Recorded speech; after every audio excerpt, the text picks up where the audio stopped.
warrior. And he would rather die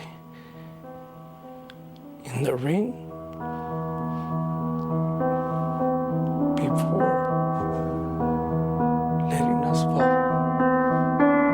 Never was a thug, just infatuated with guns. Never was a gangster till I graduated. I want to speak on Fernando Vargas being on the Hall of Fame ballot. Now, Fernando Vargas, I think Fernando Vargas might have retired around 2007, 2008.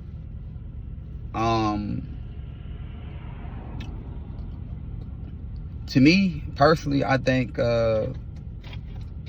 he deserves a Hall of Fame nod for this reason.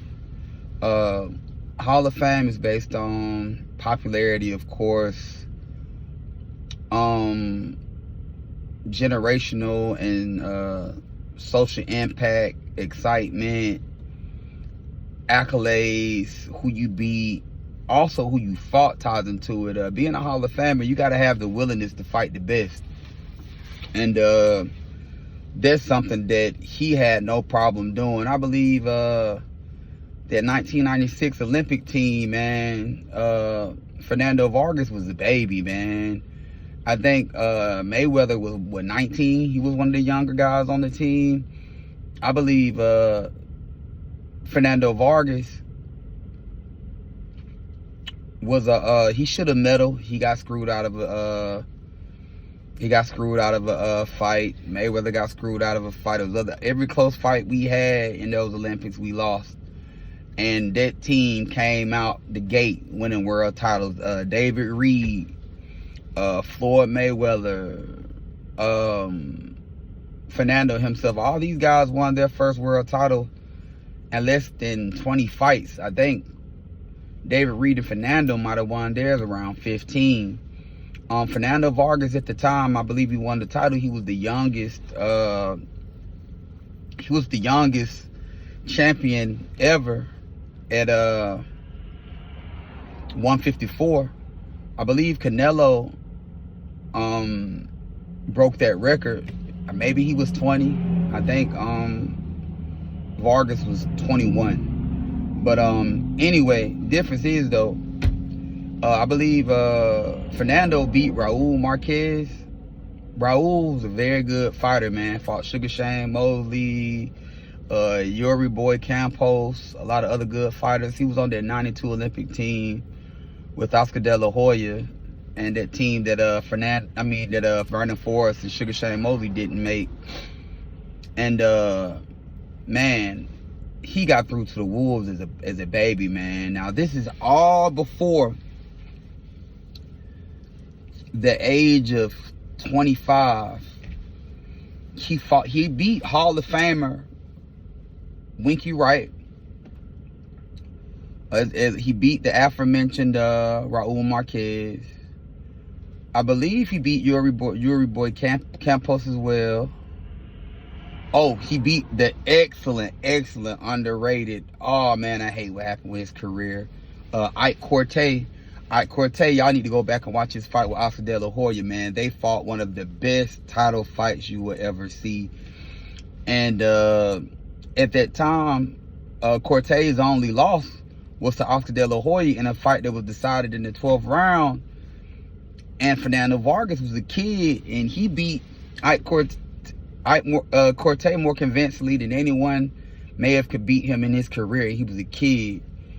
Okay, so this Ike Corte, Winky Wright, who else did he fight? Raul Marquez.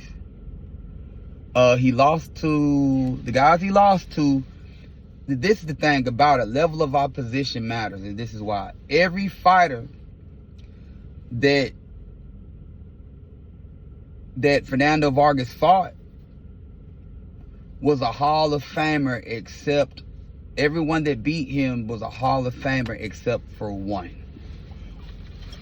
And that was Ricardo Mayorga, who had beat Vernon Forrest for the welterweight title after he beat Mosley. But other than that, I think out of his 5 losses, one of Ricardo Mayorga, and if not One of his last fight. Then his first loss was to Felix Trinidad, 3-weight champion, Hall of Famer.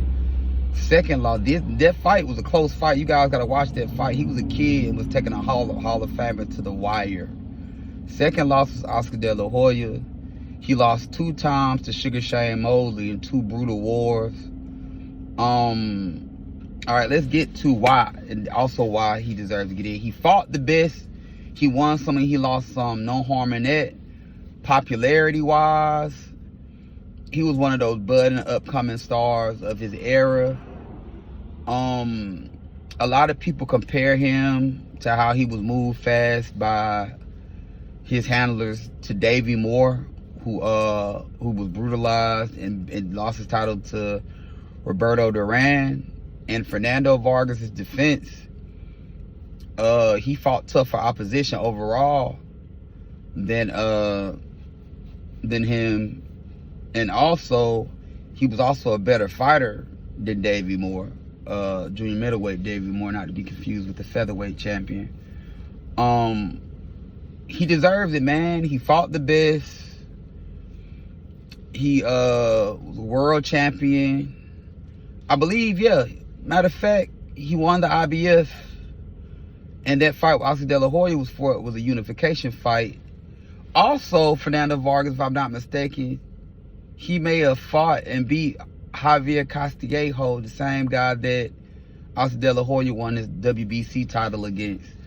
So yeah, man, if Fernando didn't beat you, he beat somebody that beat you. And even though he wasn't the absolute best, Oscar De La Hoya wasn't the absolute best of his day. People criticize him for losing all his big fights. He didn't lose all his big fights. The Trinidad fight was a robbery. The other fights was really close, but yeah, that fight was terrible. But in closing, guys, I just feel as far as the Hall of Fame, before these recent guys who just got on the ballot could get in, not saying that they shouldn't be Hall of Famers now as of today, doesn't mean they shouldn't be Hall of Famers in the future. So please, y'all, don't get that misconstrued. All right, y'all, I'm about to make it home. Y'all be blessed and have a wonderful day. I appreciate y'all riding with me. I'm gonna take y'all for another ride with Coach D tomorrow. Y'all be safe and have a blessed day.